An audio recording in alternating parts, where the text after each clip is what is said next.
6, 5, 4, 3, 2, 1. You'll never have the sacred stone. Oh, this you crazy mother.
What we do here is go back.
Hey everybody, Steven Jensen here with Jessi Davin. Hope y'all can hear me, and you should be able to hear Jessi here as well. How's it going, Jessi? Hi. Yes, hello. Thank you for joining us today, everybody. Basically, today we're going to be doing a little Q&A, whatever y'all want to talk about. If you got some super chats, that's obviously the best time, or the best way to have your voice heard, have your message read out, have your questions answered, all that good stuff. And we're going to talk a little bit today about AEW Dynamite, because last night's show was really good. A lot of good stuff coming out of there. We also have WWE Extreme Rules, which we'll talk a little bit about as well, I guess. I did watch the show, so I tweeted about it. I said I'm so far into the WWE's demographic that I probably shouldn't even have an opinion at this point on this stuff. But like, if y'all want to hear my thoughts on it, I'll tell you how I felt about it. But that all being said, before we get into Dynamite and Extreme Rules and all this stuff, how you doing, Jessi? Oh, tired, but pushing through. But yeah, just tired. Yeah. How are you? I'm good. Today it's a little overcast, like it's a little kind of gloomy out, but I'll go hit golf balls with my dad today in the afternoon, so it's always a good time. Get a little lunch, hit some golf balls, and tonight, if anyone's around, I forgot to message you last week, Jessi. Like you told me to I know. remind you. I thought about that. I was like, ah, dang it. Well, if you happen to be free, Jessi, or anybody else watching, later tonight, myself and Joel Pearl will be doing our weekly Twitch takeover on the Fightful Twitch channel. That's twitch.tv/Fightful Gaming. And we'll be watching, basically what we've been doing, since we used to watch Impact Wrestling, but Impact Wrestling won't let people stream on Twitch anymore because now they're on YouTube. So the last month or so, me and Joel have been watching old WCW pay-per-views. So we do 2 hours. We do 2 hours of that. So from 8 to 10 p.m. Eastern time. We skip around a little bit here and there. Jesus Christ, Corey. Wow. I'll read that in just a second. I'll read that in just a second. Thank you so much. He said he doesn't want it read. He doesn't want it read. Oh, okay. It popped up on the screen by default, Corey. But I will not read it out. So people may have seen it for just a second, but I really, really appreciate that, Corey. I really, really appreciate it too. And Corey, I'm super busy. And no, you're not. You're good. You are more than good. You're as good as gold. You are amazing. So. Yeah. Same here, man. Like, even though I'm not able to always respond to everything, like, you know what I'm saying? Like, we really appreciate you so much, Corey. Like, I mean, I always try my best to give you a shout out when I can, because you are really you are like a wrestling encyclopedia. You matter so much, and I hope you know that, Corey. Yeah, for sure. For sure. And it isn't just you, Corey. Like, there's plenty of people, like, it's just sometimes I just miss messages, or, you know, I'm too busy, you know, just, sometimes I get swamped and I'm not even on the internet for, like, a few days at a time, outside of, like, just checking the stuff I have to absolutely check. So, like, Corey, I always appreciate our conversations, man. Like, whatever anyone's going through, not just Corey, anybody out there, like, just know that people out there care about you. So, like, oh, yeah. Yeah, and Corey, like, you, honestly, man, like, I mean, I don't know if there's been anybody. We have a lot of really loyal listeners that we really, really appreciate. But I don't know if there's been anybody that's been in as many of our chats as you, as many, you know, just all the support and just the constant, you know, promotion out there, telling people about our show and hitting us up on social media and stuff, and looking forward to it. So, like, you don't by no means you ever have to send those kind of donations to us, but just. As we've said before, like, that kind of stuff helps us out way more than you understand, me and Jessi both. So thank you so much, man. Thank you so much. And Deshaun, we love you, Deshaun, too. Thank you, Deshaun, and thank you, Corey. I'll explain more stuff to you, Corey, later. There's some stuff going on, so. But thank you so much, Deshaun. Yes, Deshaun. Jesus Christ. Corey just sent another. To Corey?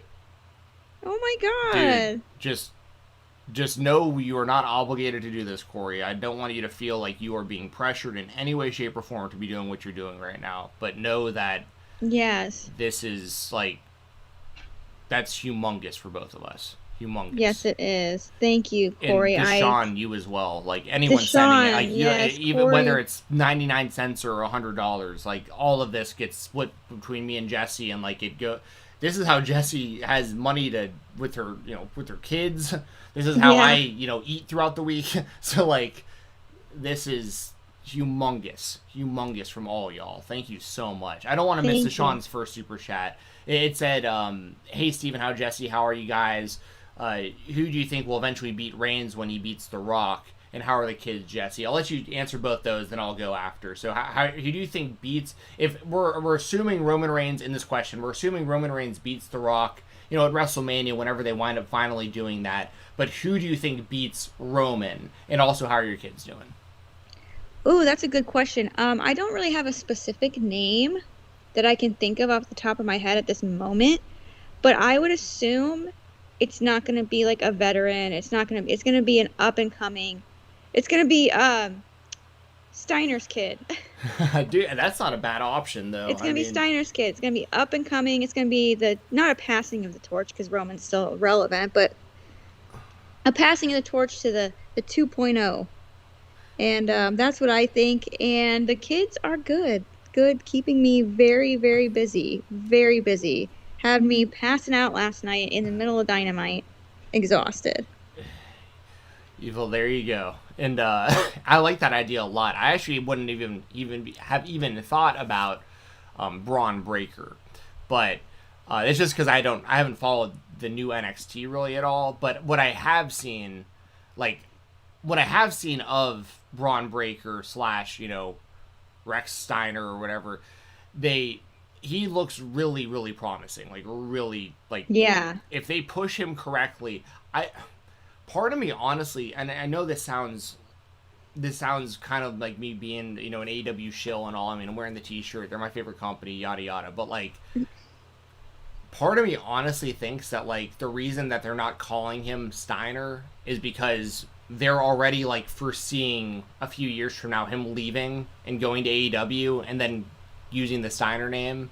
So like honestly I think like WWE at this point is like playing defense with all of their new people, because they're like, well, chances are if they're good enough, they're just going to want to leave to go somewhere better. So like, let's make sure that they have to change their name and their identity, and like we don't keep like building people and then they just go off somewhere else.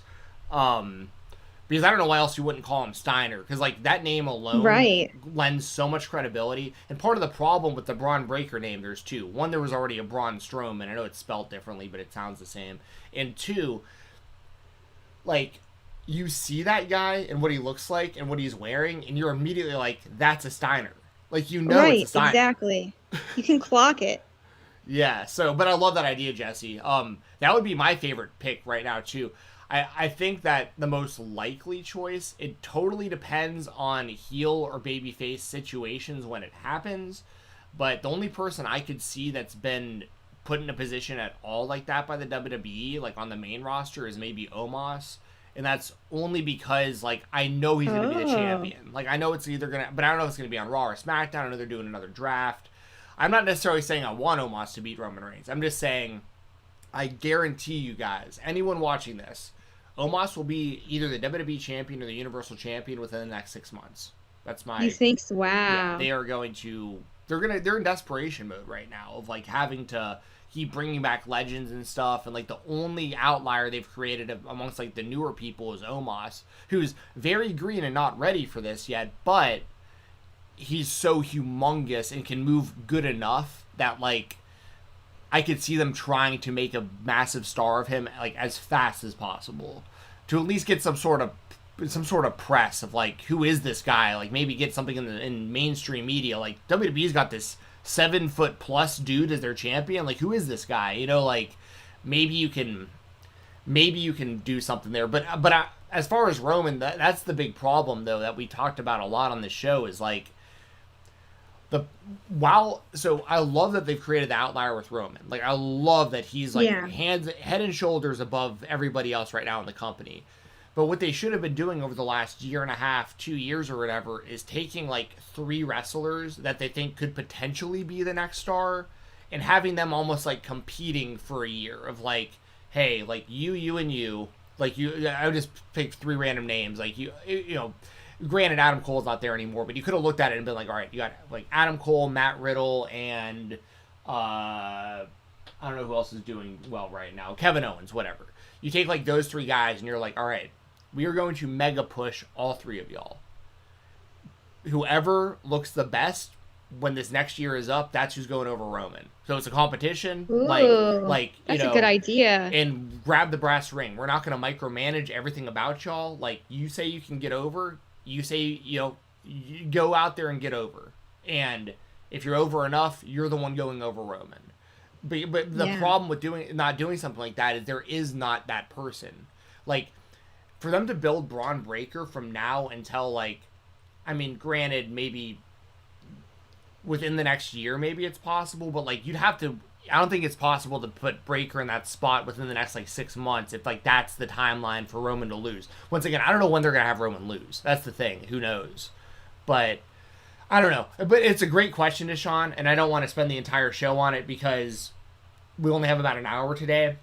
But I think the question is great. I think Jessi's answer of Braun Breaker is fantastic. I love that answer. So I kind of hope it will be, but they have to build him to that spot. And unfortunately, they have not built anybody else along with Roman.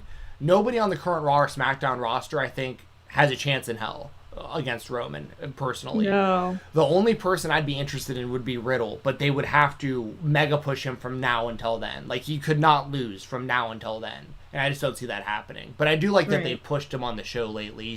Vince seems to like him. So we'll see what happens there. Another thing that I like about Riddle is he legitimately can kick the ass of any person in the company. Yeah, so he's like, a legitimate fighter. Right. So like if it came down to it, obviously, you know, they're not going to fight for real in the ring, but like there's that added credibility of like, you know, if you had Roman Reigns versus like a Matt Riddle who's been built up well, and there's also the added thing in the back of your head of like, if this did go sideways, which we know it won't because they're both professionals, but if it did, Riddle would kick his ass. So like this is, you know, it's just an interesting dynamic. Same thing with Riddle and Brock, because like I think Riddle would kick Brock's ass as well. Yeah, probably. Riddle I followed both their MMA careers, obviously. Riddle throws way heavier strikes than Brock does. Way heavier. Yeah. So anyways, great question. Thank you to Sean. Also Corey with that other super chat. I believe you don't want it read out. So dude, like we said before, I echo all the sentiments, man. Never feel like a stranger. Never feel like you don't belong. Always feel free to hit us up. If we don't get back to you, it is nothing personal. And I always make it, you know me, Corey. At some point, I always will respond. And then we wind up having a good back and forth. And then I just wind up getting busy again. But there's very few people out there. Like right now, for instance, Corey, I'm out there looking in the wild for you. I know what AEW figures he's looking for. So when I'm out looking, I'm looking for you too. So I've got you on my mind. Let me know. Let me know what he's looking for, and I'll look too. He's looking for any Lucha Brothers sets. So there's a gold set and there's a white and black set. Ooh, So okay. either of those, and he's looking for any MJF. There's 2 MJFs that are out right now that he's looking for. So Cool. So thanks again, Corey. And then Deshaun with another super chat. Thank you so much, man. Says, Arn said, mess with mine, you get the 9. Dude, that shit was so funny. So I fell asleep, and I woke up, and I saw Arn Anderson was trending. And I was like, oh, God, did he fall again? And then I saw what he said. Dude, that popped me. That was so funny. That was great. Yeah, that's interesting, too. And we'll get into that in just a second with Arn. George Hook, George said that Riddle lost to AJ. I don't watch the show, so I don't know. That's why I'm saying, like, it's hard for me to know, like, for sure who should and shouldn't be getting pushes, because I don't know who is and isn't getting pushes right now, because I don't watch Raw and SmackDown, so I just don't know. But, like, it sounds like Riddle lost to AJ, but are they still doing the tag team thing probably, though, where it's, like, Riddle and Orton are the champions, and Omos and AJ are still probably trying to get the belts back, and that's probably what's going on. I think So... as far as the Arn stuff, though, and Dynamite, that's a good segue to kind of jump in. What do you think is going on there? Like, do you think that this is like... I mean, I think it's pretty clear if they kind of go the kind of, I guess, kind of expected route based on what we saw last night, where Arn maybe more so manages Lee Johnson going forward, and this like is finally kind of the turning point for Cody to really make that heel turn that everyone kind of wants to see. That's what I think. I think this leads to a bitter, angry heel Cody. Because, I mean, they tried it when he dyed his hair black, remember? They tried to make him heel, but then they turned him back. So I feel like he really needs a solid heel run. Yeah, I agree. I wonder how they're going to do all this, because Cody, honestly, I think that Cody, like, because a lot of people think that Cody's kind of stale, or that he's kind of, like, pigeonholed because, like, he can't challenge for the world title, so he kind of wrestles some of these guys who, the way that I look at it is as a positive, but a lot of people look at it as a negative, where they're like, well, Cody's recently, he's working, like, Anthony Ogogo and QT Marshall, and like, these kind of, like, lower tier wrestlers. Now he's doing the thing with Malachi again, but he's getting smoked against, like, Malachi's been destroying him. Now, I think that's by design, to be honest. I think Cody, because the thing with Cody, if he can't challenge for the world title, like, he can't be in feuds right now with, like, the Elite and, like, the upper tier wrestlers outside of the TNT title picture, but he's already had that belt twice. So, like, it's hard to put Cody in top spots right now, because most of those top spots have some sort of title implications or implications in the rankings. So it's like Cody's kind of forced to be in this spot, but I think it's Right. I think it's by design though, because It is. I It's think completely by design. I like, think you're totally right. right, like I think he wants people to feel like he's stale, and he wants people to think that he's just like the overly white meat baby face and all this stuff, because that's what you do before you turn heel. Like you get those seeds planted where people are already kind of wanting to boo you anyways, and then you just go all the way in and turn. So Right. I do. Do you think that this is leading though to Cody versus Malachi 3 and Cody's careers on the line? Because that's what I think that they're gonna probably wind up doing. Oh, I don't know. If his career's on the line, that's an awful babyface way to win, isn't it? Yes, yeah. Unless he does it by like cheating or something. Oh yeah, that's true. He could cheat. Like if He he could be slimy. like if his career was on the line and like he's like getting all this sympathy, but the crowd's kind of booing him anyways. Especially if he has Brandy with him, like because the crowd at this point, the nothing. I have to stress it so often. It's nothing personal against Brandy with me. Like obviously, Cody's like my favorite wrestler ever. Like I love the guy and I want him to be happy. And I think Brandy's. I watched the Road to the Top show. She's very obviously she's incredible. I watched it too because I actually woke up for that. Right, and I thought the show was great. By the way, I didn't expect it to be good. Yeah, I thought it was really good. Yeah, I'm gonna watch it every week. But Brandy obviously super intelligent, does great stuff behind the scenes. But even she was like acknowledging like the crowd hasn't really accepted her on the show, and there's good reason though. Like she's not good in the ring. The mic work, like everything she's done on the microphone up to this point is like outside of the Shaq stuff. But then she was pregnant and couldn't do the match, so it's like she just hasn't come across well on TV. It just hasn't been good, especially when you're this all elite company. Like, and she's 38 and she's still learning how to wrestle. Like but she's got to wrestle against women that are like in their prime, ready to go right now.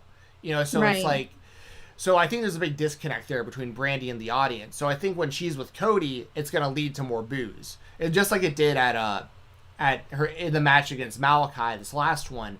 Cody had still been getting he'd been getting booed, but he'd still been getting a decent amount of cheers. He got mainly booed last time, and I think part of that had to do with like that he brought Brandy out because like the fans want to boo Brandy too. They want to boo both of them. So like so maybe it's something where like Brandy helps because she got involved in the last Malachi match too, like getting in the ring, giving him the birds. Maybe she and Cody like cause Malachi to lose, like they cheat together to beat Malachi. That's a really good idea. Yeah, I maybe that's where they go. So he saves his career, but now he's a heel, and he didn't really beat Malachi because like he had to cheat to do it or something. So who knows? But I think it is interesting that they seem to be teasing the split from Arn Anderson. Now, which would make sense. Yeah. Now this is also where I would start speculating a lot had certain events not taken place like recently on Dark Side of the Ring, but like this is where I would really be like, okay, this is where Flair's coming in, like for sure. Right. But I don't know if they can do that right now with the Dark Side stuff. So, but it is interesting. It's very interesting that they've planted those seeds with Arn and Cody splitting. So, good stuff. They could almost do like a heel couple kind of thing. Not exactly like the Authority, like Stephanie and Triple H, because obviously they're not too much authority, but like a heel couple in that kind of sense they could do. Yeah, I agree. Because they really could play into that if they wanted to. Because so many people already compare Cody to Triple H and Cody to Jeff Jarrett from like the TNA days, which is just, I know I'm biased, but I think it's a ridiculous comparison. Like, Cody is putting people over. Like just because he didn't put over Anthony Ogogo, y'all need to get over that. Like Anthony Ogogo wasn't ready, but everyone else that he's feuded with has either gone over, or even if they've lost to Cody, they've been elevated in the loss. Like he is helping make the stars of AEW right now. Like he shared the ring with Sam Guevara, who's now the TNT champion. He lost the TNT title to Darby Allin. He lost the TNT title to Brody Lee. Like he's had good, solid matches against people that are quote unquote, you know, levels beneath him, and it made them look like they belong on the same level as him. Like, but if they wanted to go the heel route and he really wanted to lean into like playing up how people feel about him in that sense, it'd be really easy to do, like you said. If they had him pretty much just mimicking Triple H and Stephanie on WWE TV. Oh, that would be funny, kind of like how the Miz and Maurice did did John Cena and Nikki Bella. Yeah. That was so funny. Yeah, something kind of like that, where like I mean, maybe Cody starts walking to the ring with that sledgehammer that he used on on Double or Nothing or something. Maybe he starts walking to the ring with a Glock. Yeah, starts bringing a gun to the ring. Oh my god, that'd be like a GCW thing. Yeah, that would be very GCW. Alley Cat used a knife the other week, like an actual knife. I saw that. Yeah. So, but yeah, these are all great questions, y'all. And since we're already kind of in the Dynamite talk, the big news, because I've got about a half hour before we got to bounce. It's kind of a short show today, y'all. But thank you so much for joining. Let's talk about the main thing real quick with why is this? Whoops, lost it. With Sammy Guevara. So, how do you feel about this, Jessi? Like, I feel like Miro, for me, had finally turned the corner to, like, I really like what Miro is doing now. Like, I was not a fan of his at all, really, through his WWE run, and I really didn't like the Kip Sabian and him team and stuff in AEW. So this is the first version of Miro that I've really been into. I love the whole, like, I like my God up high and my wife down low. It's just like, dude, that's funny. That's a good line. It's so good. And he was really kicking ass in the ring. But there was a great story built between Miro and Fuego and Sammy's connection and all that. And so, how do you feel about Miro losing the title, and also how do you feel about Sammy winning the title? Well, it's shocking, and it's definitely unexpected. Me and Jamie Kilstein actually just interviewed Fuego. It's coming out tomorrow. Hell yeah. K-Babes. Check it out.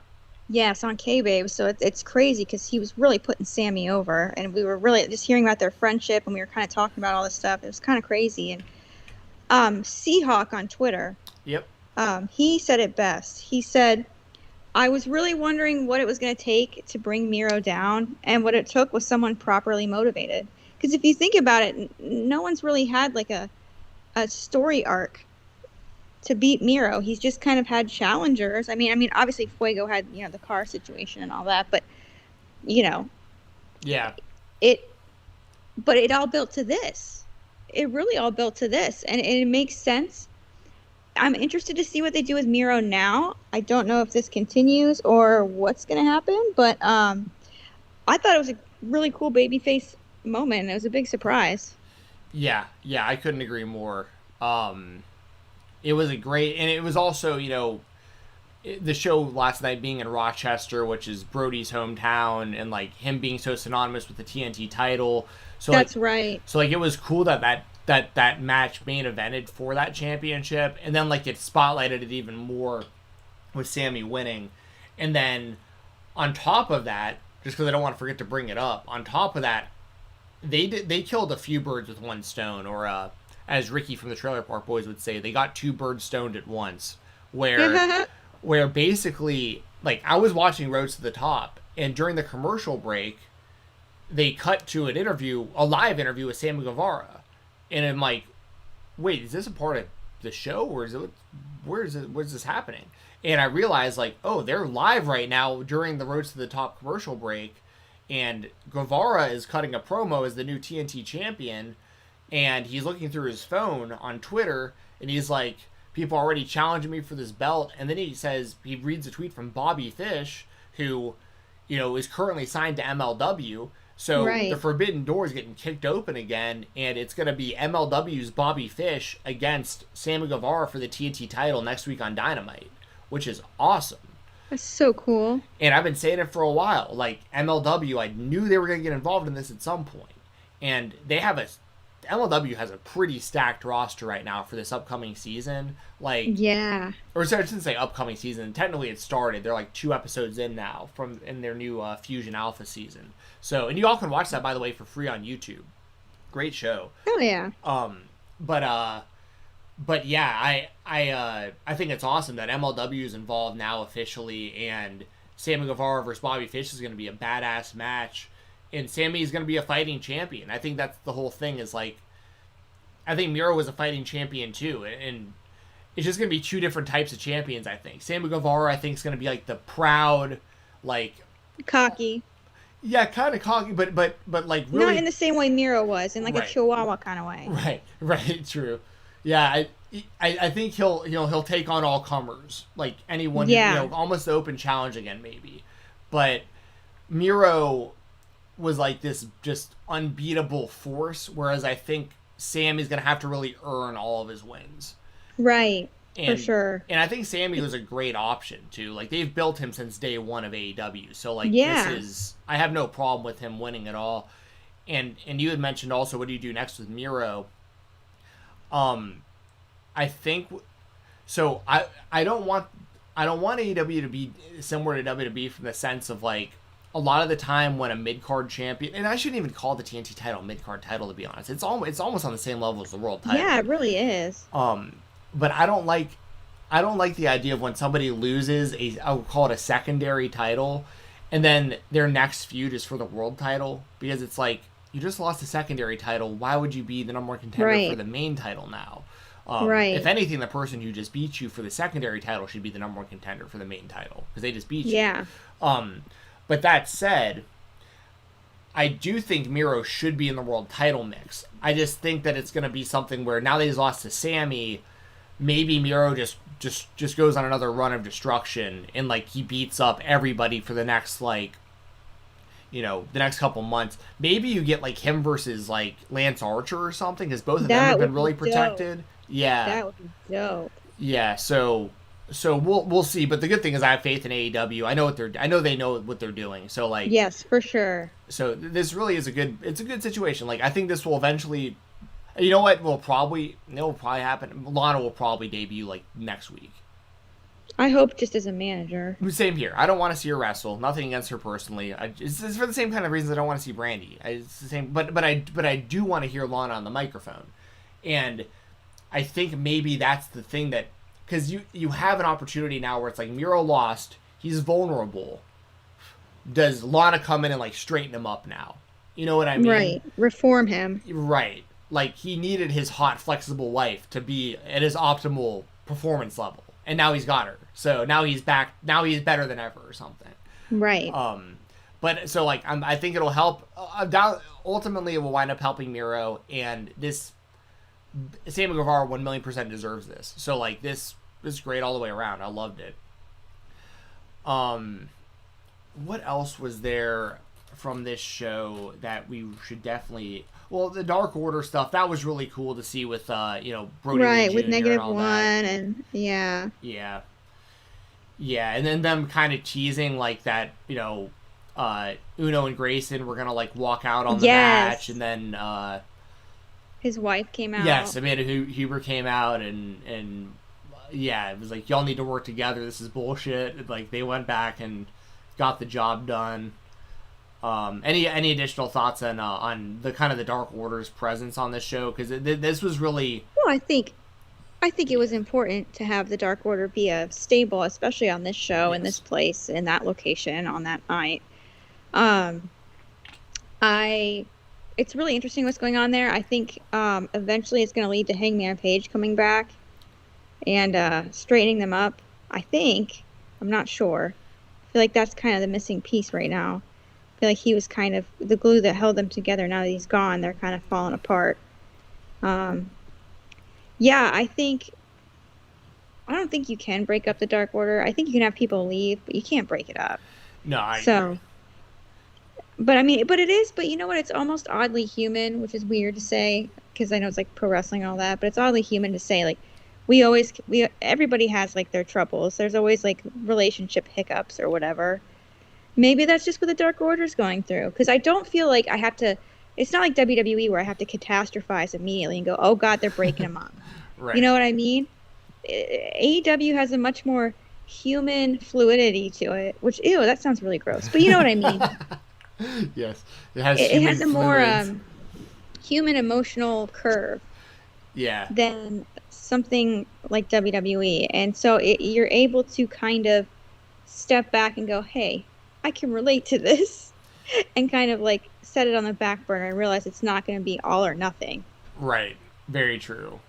Because I can unironically say let it play out when it comes to AEW. Like, Yes. when I say it about WWE, I'm like being like a smart ass. But like when I say it about AEW, I actually mean it. Where it's like, let's let this play out. I have no reason to doubt the long-term booking of Tony Khan and the AEW. And, yeah, for a couple reasons, I don't see them breaking up. Like, one, they have their action figure set coming out pretty soon. So, like... Oh, that's true. I can't wait for that. It's going to be awesome. They're doing... I think the set is Anna Jay, Uno, Grayson, Brody, and John Silver. Unfortunately, Alex Reynolds got boxed out of that. And they're also doing an unrelated LJN version of Darby Allin in that line also. Ooh. And then also the other reason, I do expect, as Corey was saying in there, Wyndham Rotunda, Bray Wyatt, whatever you want to call him, I do think he will come in and lead the Dark Order whenever his 90 days. Oh, yeah, duh.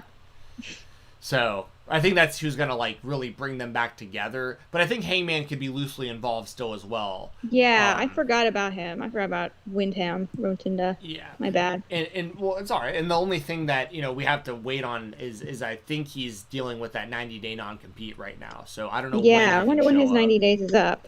I'm not sure. And there's no guarantee that he has the 90 days. Because not everybody does. But... because you also have the option to, like, not get paid by the company for 90 days and, like, forgo it. But most wrestlers will take the 90 days. Yeah, I'll take the pay. Yeah. But I also think that if he wasn't in a 90-day clause right now, he would have been on the show yesterday. Oh, for sure. Yeah.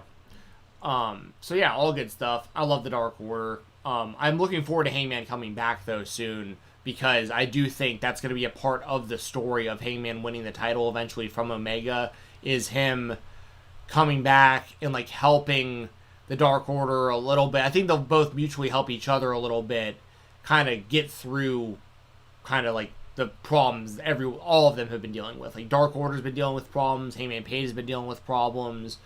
Maybe when Wyatt comes in, it's like they all get it figured out. Like, I don't think that they all go to therapy. Right. The Wyatt Funhouse. Oh God. But yeah, so that's all good stuff. I love the Dark Order. Hopefully they just keep elevating everybody involved as much as they can there. And then also, like, this was a hell of just kind of an all-star tag team match. We had what the hell? Bear Country and Anthony Green. And this was Anthony Green's Dynamite debut, the former August Gray from 205 Live this past year with WWE. They had to wrestle the all-star team of Moxley, Kingston, and Darby Allin with Sting on the outside. And I mean, Jesus. Yeah, a tall order, a very tough ask for Bear Country and Anthony Green, but that was just cool as hell seeing Moxley, Kingston, Darby, and Sting all coming out together. And then that was so cool. And then Sting couldn't get over the barricade. Did you see that? Yes, I did see that. That was so funny. Oh, that was awesome. Sting rules. So there's just not a whole lot more to talk about, probably. I will say this. Oh, my God. Dante Martin, unreal. Absolutely unreal. Oh, yeah. Insane. Like, I know we've been saying that for a while, but, like, he's still doing moves I've never seen before. Like, I figured at some point he'd kind of, like, run out of stuff I hadn't seen, and, like, he'd start kind of repeating some of the stuff. Like, he did some sort of, like, springboard backflip parkour type move yesterday to, like, and it was just, like, a transition move. It wasn't even, like, an offensive move. It was, like, just... Right? It was like, what the hell was that? Oh, my God. He just randomly does shit. He makes, like, the most mundane shit look really cool. It's awesome. Like, he like finishes people with a sunset flip, and it's like the most basic move ever, but he gets so much height on it that, like, it looks super impressive. Right. So yeah, huge shout out to Dante Martin. Really, really think he's got a bright future. When his brother Darius is back, I think Top Flight's gonna get a massive push as a tag team. Right. And then the only other thing to probably mention real quick before we move on to some thoughts about Extreme Rules. How did you feel about Jungle Boy and Adam Cole? What did you think about the match, and what do you think about Adam Cole winning? That shit slapped, dude. I was like, wow, they're opening the show with this. This is going to rule. And it totally ruled. I had a good old time during this match. I think Adam Cole getting over, I think it's fine. I don't think either of them hurt from this match. I think it was fun. I came out of it not feeling bad for Jungle Boy, not feeling good for Adam Cole. I just felt good being a wrestling fan. Hell yeah, I felt the same way. And Adam Cole had to win. Like, Jungle Boy... Yeah, he's new. Yeah, Jungle Boy's day is coming, though. I mean, it's, like, clear. Like, anybody who's... and has any kind of concern about Jungle Boy potentially just don't, because this guy's going to be the world he'll probably be the TNT champion first, but he'll be the AEW world champion 1,000,000,000%. It's just going to take a little bit of time, but like he is a made man. I mean, MJF said it in his promo last night. That was a really good promo. The 4 pillars of AEW that he considers to be himself, Jungle Boy, Darby Allin, and Sammy Guevara. And those are the 4 guys that are going to be carrying this company. And I do love how MJF was teasing that he might just leave and go to the WWE. Yeah, that was great. Yeah. He would be great there. Like, he's really one of the few, like, AEW originals that I could see being, like, ultra successful in the WWE. Yeah, me too. But, honestly. But, I mean, I think a lot of these day one AEW wrestlers, they're going to have a really strong loyalty to AEW, I think, unless something goes really wrong. Yeah. The only person that seems to really have any issue with AEW right now is Brian Cage, and and that's just because he feels like he should be getting a bigger push. And to that I say, sorry, bro. Like, there's an entire roster of like ultra talented wrestlers, and you're very, very good, but you're not. I don't think he's in. Your time will come. Maybe.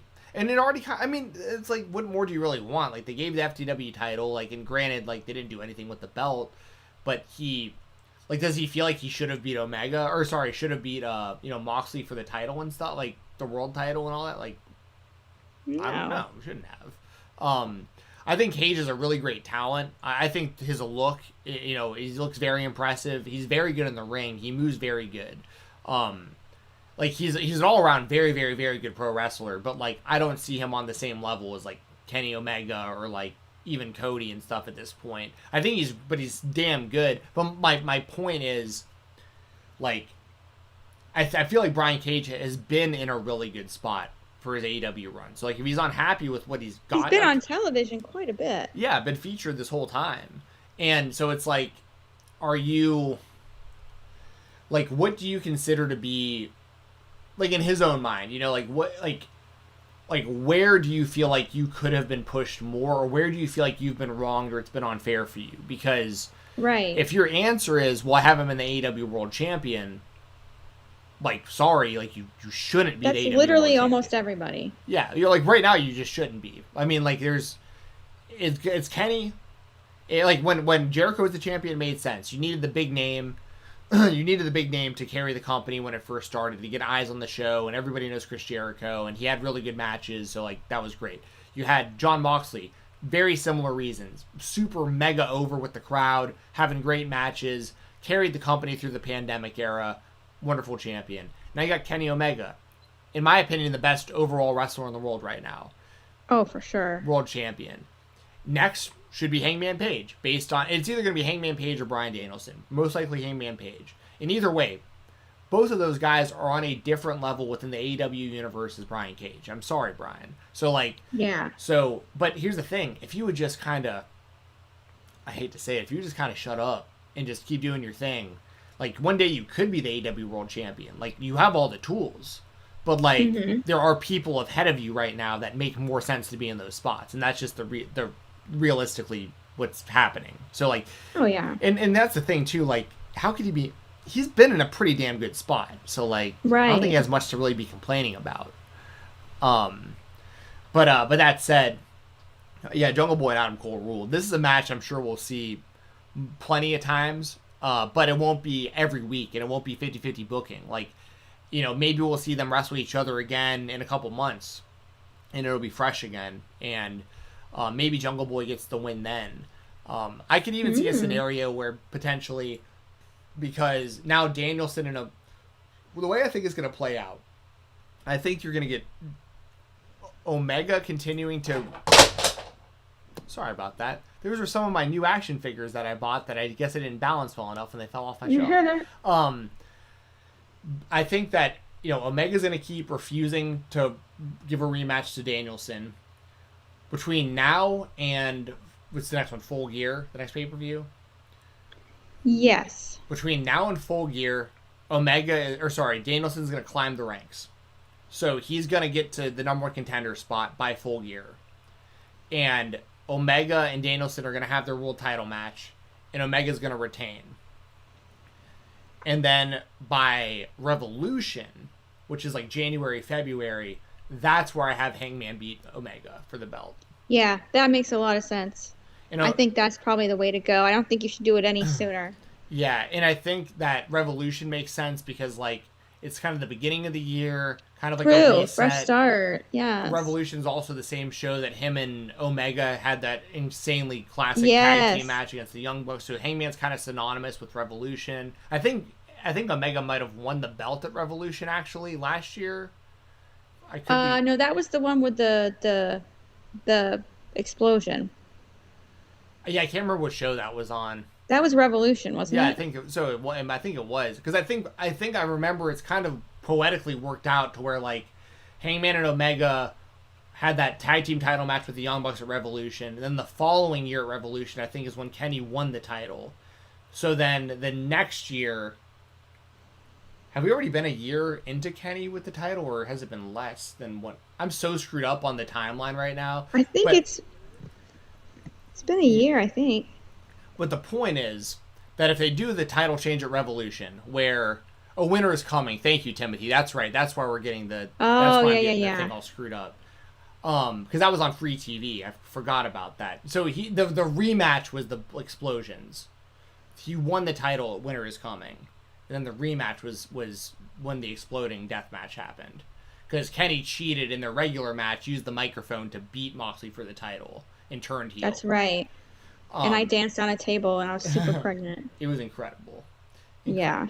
But so if they do the Hangman title change at Revolution, that gives them time to maybe do Adam Page versus Adam Cole, like in the meantime, and Hangman beats Adam Cole, and that's how he gets Omega again, maybe. That could work. And then that also plants the seeds for a lot of stuff, because if Adam Cole loses to Hangman, and then Hangman, beats Omega for the title, then there's more dissension between the group, because like Omega's going to be pissed that Adam Cole's the reason that Hangman got another title shot, and then my long-term booking with all this is, and I rarely ever fantasy book, but I just feel like this would make a lot of sense the way that AEW does stuff.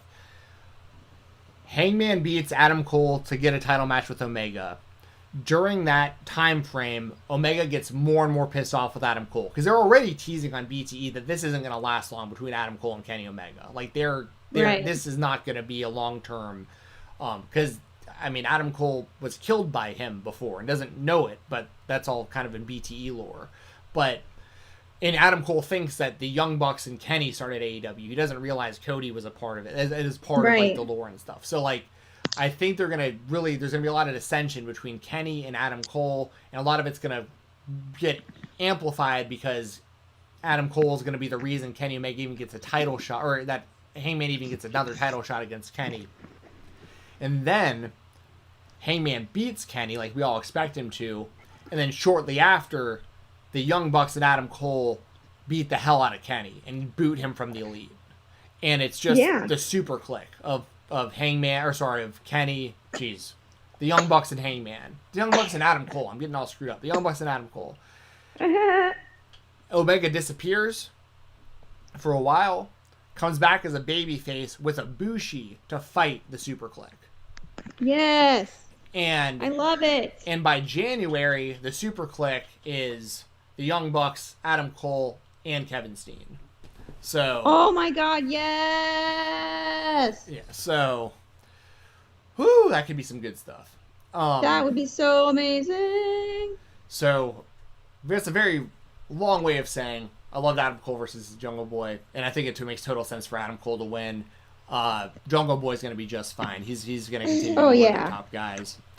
We got about 10-15 minutes left here, and want to talk a little bit about Extreme Rules with y'all today.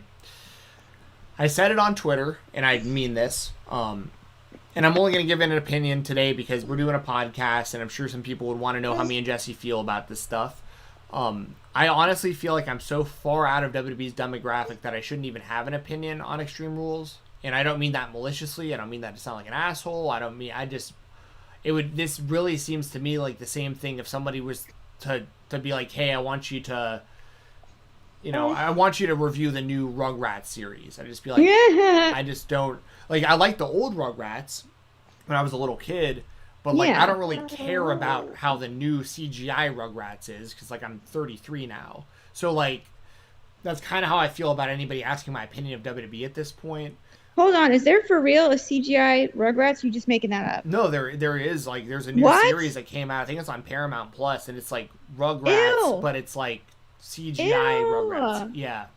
Ooh, okay. Or it's the same kind of thing. Another great example, like if someone were to ask my opinion of Space Jam 2, Yes. like I would tell you personally, like I thought it sucked ass, but like, But it wasn't made for us. exactly. I think the first Space Jam was incredible, just like I thought the WWF was incredible, and how I thought that even the WWE up until like a certain amount of years back was pretty damn good, but like it's just changed. It's a different thing. It isn't for me anymore. So like.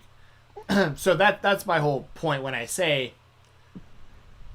I look at this two ways. On one hand, I need to be super honest with y'all. This product isn't for me anymore. I should not even have an opinion on it. But if you want my opinion on it, I thought this whole show sucked. But this isn't for me. I think there's probably a lot of 8 and 10-year-old kids that probably like this show, and that's totally fine because that's the target audience. So like that's who it's for. So I'll start it off because I don't want to deep dive in all this because I just don't have the any really care to. But as far as the main event, because I'm sure that's what people want to hear about. How did you feel, Jessi? Before I give my thoughts, we had Roman Reigns versus the Demon Finn Balor. Finn Balor he'd been undefeated on he had lost in NXT before, but they've ignored that. But he was completely undefeated as the Demon on Raw and SmackDown main roster, and basically what they wind up doing is like he basically does exactly what the Fiend had done before, where his music starts playing mid-match, the lights go red, I know, it was the whole funny. deal, and then the top he flops rope like a fish. Yeah, and then like he literally lost by the top rope, just randomly breaking while he was going for the coup de grace. So yeah, take it away. I want to hear your thoughts on all this. Listen. I knew that Finn Balor was not going to win this match. Like, we all knew that. Right. We all knew they were going to come up with some kind of fucking way to make him lose. And the whole top rope breaking thing, honestly, like, I can totally be mad at it, but I'm choosing I laughed my ass off. I thought it was the funniest thing. Like in my head as it happened, there were like cartoon noises. Whoop, whoop, whoop, whoop. Like it was just so like it was like America's Funniest Home Videos kind of shit. It was so funny, and just him flopping like a fish back to life. God, it was so like random. He's just like flop, flop, flop, flop, and it was just like what? But you know what? It was different. Sure as hell I ain't seen it before, and it was kind of funny.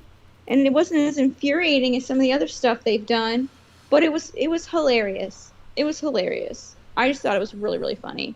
If I was stoned during that, I would have been on the floor. Oh. I would have had that on repeat. I would have just watched him fall. It was definitely something. Yeah, it was definitely something. That's what Extreme Rules was. Extreme Rules. It was definitely something. Yes. WWE regular rules, except for one match. Dude, Raw had more Extreme Rules matches than... Did it? It had a fucking cage match. Oh, really? Who was in the cage match? It was in the fucking cage for the WWE Championship. Who? Big E and somebody for the Big E and Bobby Lashley. Okay, I'm assuming Big E retained. Yes. Good for him. Yeah, I not only did I not watch Raw this week, I didn't even seek out any sort of results. I just don't care. But good for Big E though. I mean, I'm happy for him that he's finally getting something going for him. But yeah, the Roman Reigns and Demon stuff was just It was a placeholder. Yeah. It just was what it was. When he was up on that top rope and he fell off, I was just like I mean, I don't even know what to even... It's just like, what? Can you imagine being there live? Yeah. Being like, was that supposed to happen? Well, it's almost like, it was almost the equivalent of, like, slipping on a banana peel to me. Right. You know what I mean? Cartoony. It was Yeah. cartoony.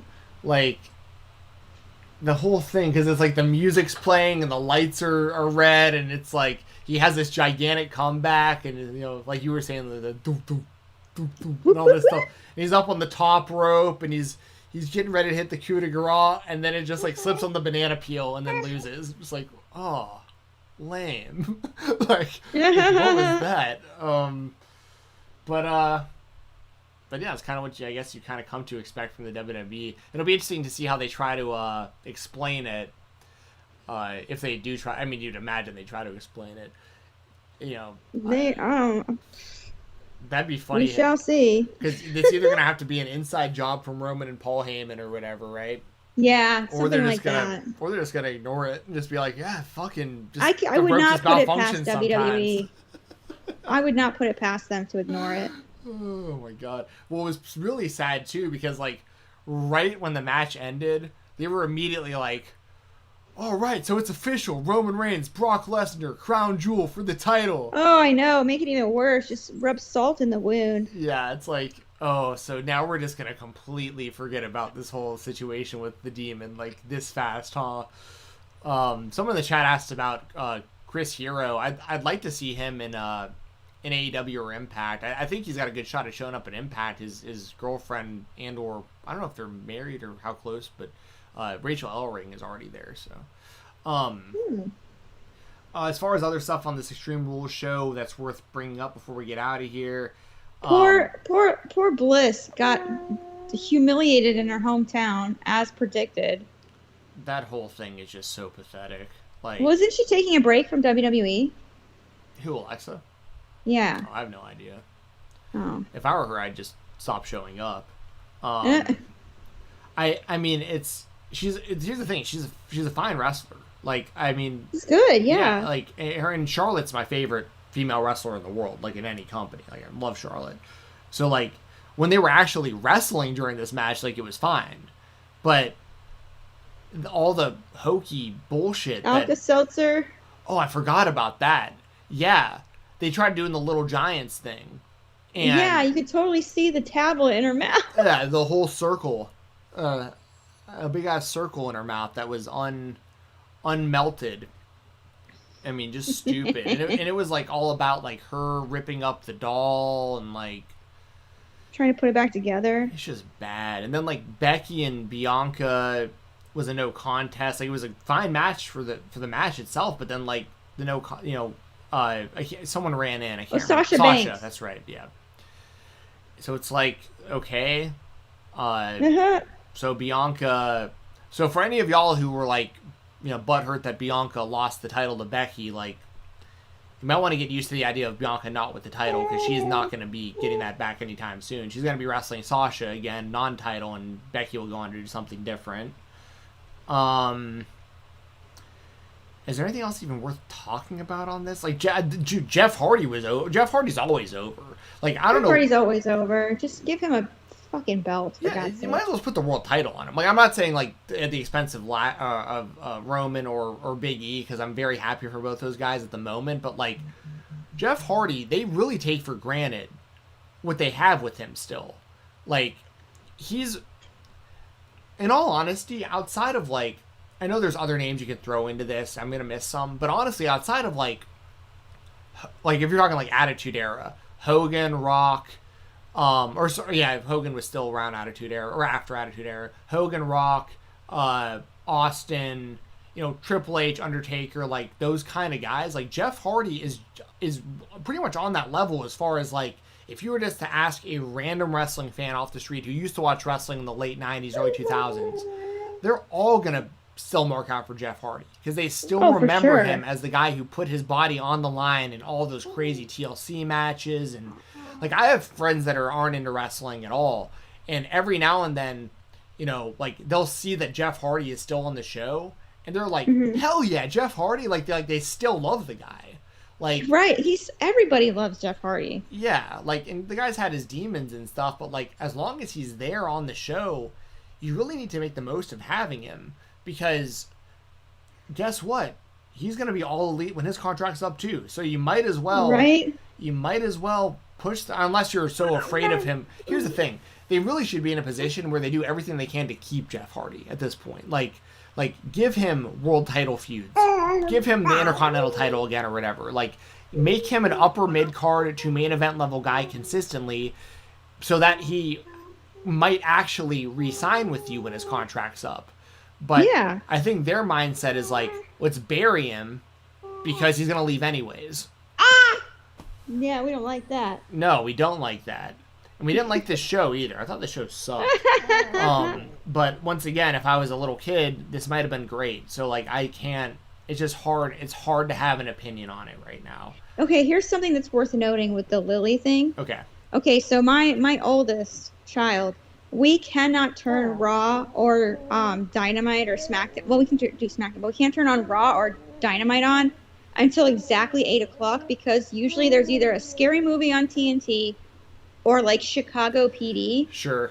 And the ending of those shows is always like super like traumatic and climactic, and there's like guns, and it gives my daughter nightmares. No, I understand. Sometimes they'll show like it before wrestling and stuff, and I don't understand why they do that. Yeah. Right. Yeah. It's like super graphic stuff, so we can't turn it. Lily did not scare her one bit. Really? Not at all. Didn't phase her one bit. Does she like laugh at it? No, she just didn't care. Okay. Because that's Didn't part of this pop her either too, way. with like the Lily stuff and the demon I falling off thought the it would top scare and all her. that. Well, I thought it would scare her, but it did not scare her at all. She just was like, okay. have you seen the Always Sunny episode where they do the play, The Night Man Cometh? Yes. Oh, that's so funny. I get those vibes all the time when it's like the Lily stuff or the demon like falling off the ropes and stuff, because it's like the whole like laughs are cheap, I'm going for gasps type thing. Because it's very high school theater. Well, it's very like you're doing stuff trying to either be scary or like extreme or whatever, but people are just laughing, like they're laughing at it, like it's just it's so they're not bad. laughing with you. But once again, if you're a little kid, you just don't really know. I shouldn't say you don't know any better, like because like that's just what you like. But yeah, it's very like, I mean, even Savannah doesn't like it, so it's like. Ow, ow, ow. My hand. But it's like, yeah, it is what it is. If you enjoyed the show, more power to you. I'm not, once again, I will never tell anybody. Right, we're not going to poop on your parade. No, I will never tell anybody not to watch Raw, not to watch SmackDown, not to watch, like, you watch whatever you like watching. It is totally, totally fine. Just don't be upset if you ask my opinion on this stuff. Just know what you expect. Because, like, I just don't think it's a good show for anyone over the age of, like, 13 or 14 years old at this point. But, you know, and I've said it 1,000 times, I promise you they wind up doing Chucky versus Lily in like a cinematic match or something. Guarantee it. I hope so. Which is interesting too, right? Because isn't Chucky like it's still like an R-rated type thing, but Raw's But it's on a PG? show. Yeah. Yeah, but it's weird. I don't get it. But it's on the USA Network though, right? The Chucky show. So like, yes, it is. And I think I've said it before on here, like, Chucky does have a history in pro wrestling. He was in WCW for a short time in a feud with Rick Steiner. Oh! Rick Steiner's son is now involved. Maybe Chucky comes after his son. Okay. Yeah, there you go. Son of Chucky goes after son of... Because they had that whole movie, right, where, like, Chucky had a kid. Because they had Bride of Chucky, then they had Son of Chucky, right? Something like that, yeah. First comes love, then comes marriage, then comes the baby in the baby carriage. There you go. So maybe we'll get Son of Chucky versus Son of Rick Steiner in like the ultimate long play storyline. The ultimate continuity. Yes. Yeah, no one will be able to tell us that the WWE doesn't they don't insult our intelligence. They think of these things. It's funny because I did see one thing from Raw that the Hurt Business is back together. And yes, I think that's great because they never should have broken them up to begin with. Yeah, they never should have broken them up in the first place. But I think it's funny because I feel like half the audience is like, oh yeah, like I'm so glad they finally put them back together. Like hell yeah, this is awesome. And then half of them are like, I told you when they broke up that it was gonna be a long term. Right. No, the only reason they got put back together is because everything they did after the Hurt Business didn't work. So like, they went back to the well. Like I guarantee you, when they broke up the Hurt Business initially, there were no plans to reunite the Hurt Business. I promise you. Right. I think it was dead in the water. Yes. So, well, it wasn't. It was actually a great. It was great. No, but I then mean, it was just, dead in the water as soon as they broke up. Right, exactly. And then they tried the thing with Bobby Lashley where apparently he just like was surrounded by women for a while and then just That's MVP. right. And once again, I haven't watched any of this, but I'm just assuming it probably wasn't very good because once again, the ratings keep going. So, yeah. So anyways, that'll do it for the show today, y'all. I gotta get out of here and hit some golf balls with my dad. Jessi, let me pull your Twitter up right now, and I'll just talk about the sponsors. I won't pull them up today, but I'll talk about them. If you want to tell everybody like what to do for the channel, and I'll have your Twitter up for when you want to plug that. Sure.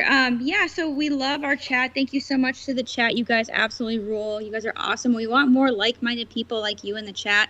So if you did like this video, please do consider giving it a thumbs up and subscribing to the channel so you don't miss when we go live, because sometimes our schedule changes. Like today, we were supposed to be at 11, but it was 11:30.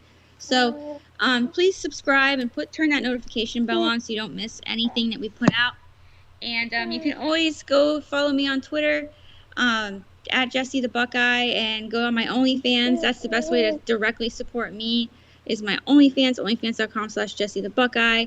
I've got a new K-Babes coming on tomorrow with Fuego del Sol. We talk a lot about Sammy Guevara. It's super inspiring. He's such a great person. He's super cool. So check that out. And use code Jessi25 for 25% off your Papa John's pizza order. Papa bless. Papa bless. There's the link for Jessi's OnlyFans for anyone watching live. Just go right there, click that button, boom. For our sponsors today, as always, shout out to WrestleRumble.com. They're the place to be for fantasy pick'em contests for professional wrestling.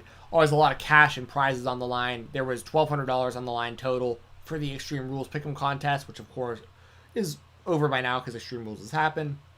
But as down as I am on the WWE product, I watched Extreme Rules, like I said, mainly because I had a Wrestle Rumble entry going. So, like, I'm still invested in the show, even though I don't really care about it, because I can win money. So, and they got, raffles for belts and stuff over there. So check them out. WrestleRumble.com. Follow them on social media at WrestleRumble to stay up to date with all their contests and all of their giveaways. Shout out to my brother, Brian Jensen. Follow him on Instagram at BoxingATL, BoxingATL.